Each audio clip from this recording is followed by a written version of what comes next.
மத்திய பட்ஜெட் இன்று தாக்கல் செய்யப்பட்ட நிலையில் தமிழ்நாட்டிற்கான எந்த முக்கிய திட்டங்களும் இடம்பெறவில்லை என முதலமைச்சர் மு.க.ஸ்டாலின் விமர்சித்துள்ள நிலையில் எதிர்க்கட்சித் தலைவர் எடப்பாடி பழனிசாமி மத்திய பட்ஜெட்டை வரவேற்றுள்ளார்.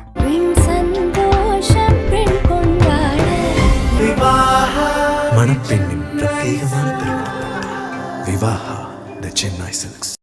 2026-27 நிதிநிலை ஆண்டுக்கான மத்திய பட்ஜெட்டை நிதியமைச்சர் நிர்மலா சீதாராமன் நாடாளுமன்றத்தில் இன்று தாக்கல் செய்தார்.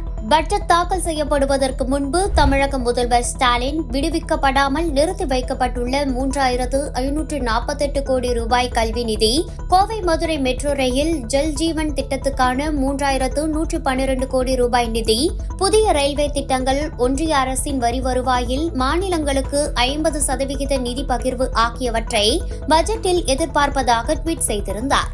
ஆனால் ஸ்டாலின் கேட்ட எதுவும் பட்ஜெட்டில் இடம்பெறவில்லை.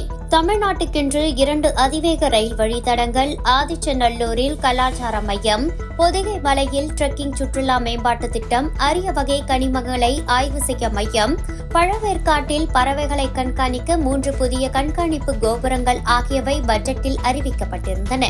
வழக்கமாக பட்ஜெட் தாக்கல் செய்யும் போது திருக்குறளை வாசிக்கும் நிர்மலா சீதாராமன் இம்முறையும் திருக்குறளை வாசிக்கவில்லை.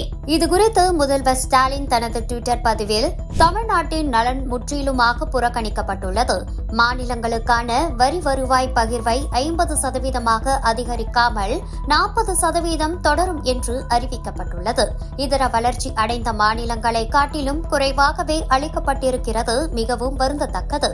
தமிழ்நாட்டிற்கான ஒன்றிய வரிகளின் பங்கு சுமார் 12,000 கோடி ரூபாய் அளவில் குறைக்கப்பட்டிருப்பது கண்டிக்கத்தக்கது. நிதிநிலை அறிக்கையில் திருக்குறளும் இம்முறை இடம்பெறவில்லை. தமிழ்நாட்டிற்கான எந்த முக்கிய திட்டங்களும் இடம்பெறவில்லை.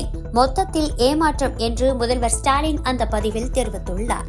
இவ்வாறிருக்க அதிமுக எதிர்க்கட்சித் தலைவர் எடப்பாடி பழனிசாமி மத்திய பட்ஜெட்டை வரவேற்றிருக்கிறார். தனது எக்ஸ் தள பக்கத்தில் எடப்பாடி பழனிசாமி நிதிநிலை மேலாண்மையை வலுப்படுத்தும் வகையில் நிதி பற்றாக்குறையையும் பொருளாதார உற்பத்தி மதிப்பில் கடன் அளவை குறைக்க எடுத்துள்ள முயற்சிகள் வரவேற்கத்தக்கது.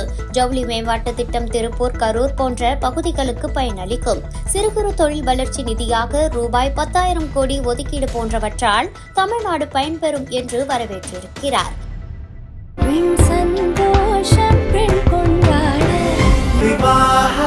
மணப்பெண்ணின் பிரத்யேகமான திருமணம் விவாஹா தி சென்னை சில்க்ஸ்.